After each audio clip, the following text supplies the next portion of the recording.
Marcel, on va parler de l'avenir de Andrew Scheer, mais tout de suite, on continue rapidement là, avec cette grève des écoles en Ontario. Oui. Tu m'avais lancé la question, qu'est-ce qu'on devrait faire par rapport aux cours en ligne? Oui. Qu'est-ce que tu penses d'un cours en ligne? Bien, je veux juste dire honnêtement que j'ai pas vu les cours en ligne récemment. Alors, je suis pas quelqu'un qui est vraiment...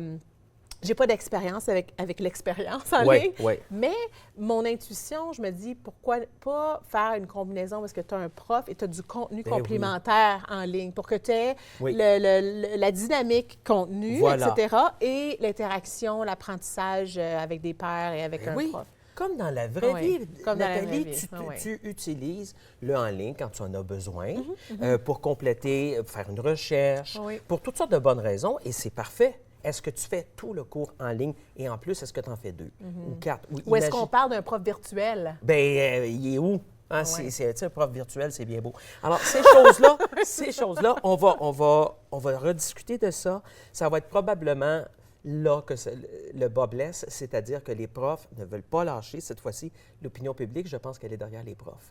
Les parents, cette fois-ci, disent non, ne reculez pas. Hein? C'est pas une affaire de salaire. Là. On ne parle pas nécessairement d'argent là, dans la discussion qu'on a. On parle de qualité de l'éducation.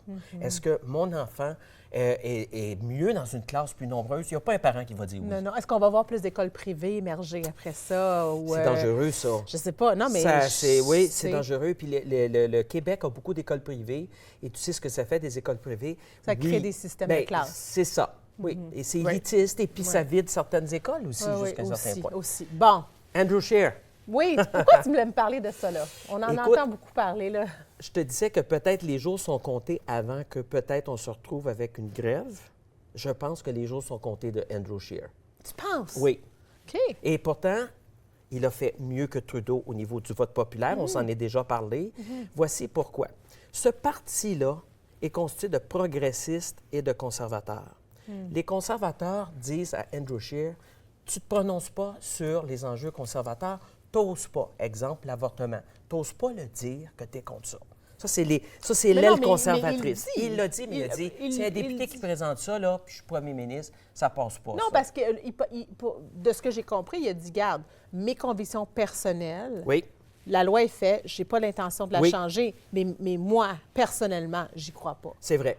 L'aile conservatrice est déçue. Il voudrait que le débat reprenne. Mais c'est pas un parti conservateur peu. Non, c'est un parti progressiste. Alors là, les progressistes, qu'est-ce qu'ils trouvent d'Andrew Scheer? Qu'il ne l'est pas assez. Bien, c'est ça. Mais ils vont dire, t'es pour l'avortement. Je te dirais que le vote populaire aussi voudrait qu'il change son opinion un peu. Oui, et en fait, c'est un parti qui est constitué de gens qui s'opposent entre eux, les progressistes et les conservateurs. Et c'est comme si Andrew Scheer ne faisait pas l'affaire ni de l'un ni de l'autre des deux clans. Moi, ce que j'ai cru comprendre, dis-moi si tu es d'accord, c'est que Andrew Scheer a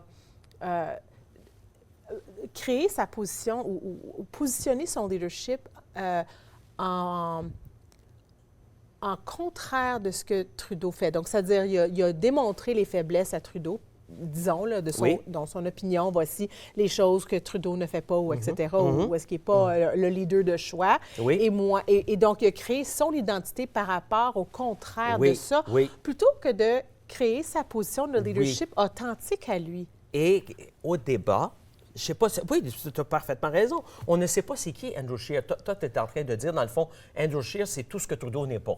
C'est ça, que ça serait intéressant de le connaître. Bien, puis de savoir qui il est, sans être fixé sur la position d'avortement ou de mariage gay. Comme ça, OK, on le sait. Mais on sait aussi qu'il n'y a pas intérêt à ouvrir la porte là-dessus. Bien, il le sait qu'au niveau électoral, les Canadiens ne veulent plus en entendre parler de ça, puis passons à autre chose. On a réglé ça. Mais je ne pense pas que lui non plus veut parler de ça au niveau électoral. Non. Alors, de quoi il veut parler? Qu'est-ce qui passionne? Ça serait intéressant. Ça, tu ne sauras pas parce qu'il ne te l'a pas dit. Non, tu viens de le dire. Exact. Et dans son parti, et voici pourquoi je te parle du fait que son leadership est menacé, c'est qu'il y a eu des réunions des députés qui ont été élus, mais de ceux aussi qui ont été défaits. Des gens qui ont dit, normalement, j'aurais pu être élu, et ils se sont réunis à Montréal, et ils ont dit, bien, c'est à cause d'Andrew Scheer. Ils blâment le leadership. Et ça a tellement brassé que je pense qu'ils sont en train de se dire, Si il ne part pas maintenant, ça veut dire qu'il va faire la prochaine élection qui s'en vient bientôt. Tu te rappelles, je t'ai dit un gouvernement minoritaire, 1 an et demi, 2 ans, on va être en élection. Alors, dès avril, il va y avoir un vote sur son leadership et je ne serais pas surpris qu'avant ça même, qu'on lui demande de démissionner. Pour qu'il y ait une course à la chefferie et qu'on ait le temps d'avoir un nouveau chef pour les prochaines élections. Est-ce que tu penses que c'est parce que ça aurait dû être un gouvernement conservateur? Cette fois-ci. Cette fois-ci. Bien, je pense que les conservateurs s'attendaient à ça. Surtout qu'il y a eu le vote populaire. Oui, exactement. Donc, oui, c'est intéressant. Mais tu sais, il n'y a pas eu la chance non plus. Non, mais il n'y a pas eu la chance. On est dur, ces politiciens, tu te rends compte? Imagine, il fait une première campagne électorale, il ne se fait pas élire, les gens en veulent déjà plus.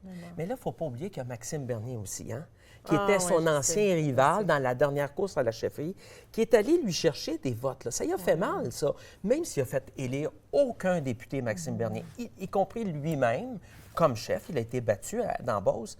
Il en demeure pas moins que les frustrés qui étaient du côté de Maxime Bernier ont suivi Maxime Bernier et ont drainé du vote conservateur la possibilité de gagner. Ça y a fait mal, ça. Comme, moi, je comprends que la politique doit existe dans un monde démocratique. OK? Je comprends le concept.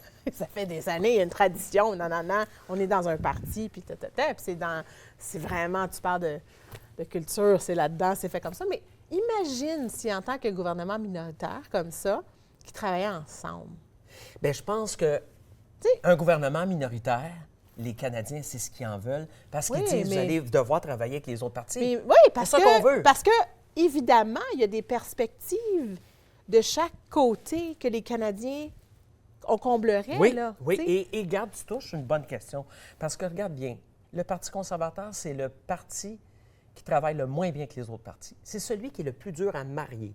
NPD. Ça a toujours été? Ça a toujours été comme ça. Peut-être sauf sous Brian Mulroney, j'allais me dire, mais il était majoritaire, lui. Fait qu'il n'y a pas eu à se poser cette question-là parce que le Parti conservateur a eu des hauts très hauts et des bas très bas. Puis Brian Mulroney est progressiste conservateur. Oui, il était progressiste. Oui. Il était dans le Parti conservateur, il est dans l'aile progressiste.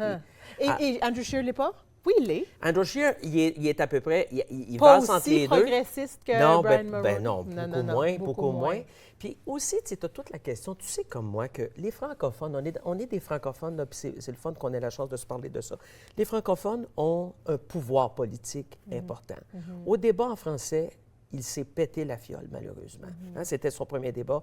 Ça l'a suivi tout le reste. Andrew Scheer, toute la campagne, on a parlé de ce premier débat en français. Trudeau, d'après moi, il a tendu un peu un piège. Il s'est dit, commençons avec le premier débat en français. Il le savait qu'il y avait l'avantage. Bien oui, il y a l'avantage. Bien, c'est certain. C'est sa culture. Bien oui, là-dedans, il y en avait deux que c'était leur langue maternelle. Oui, bien c'est ça. Bon, alors, il a pris avantage de la situation.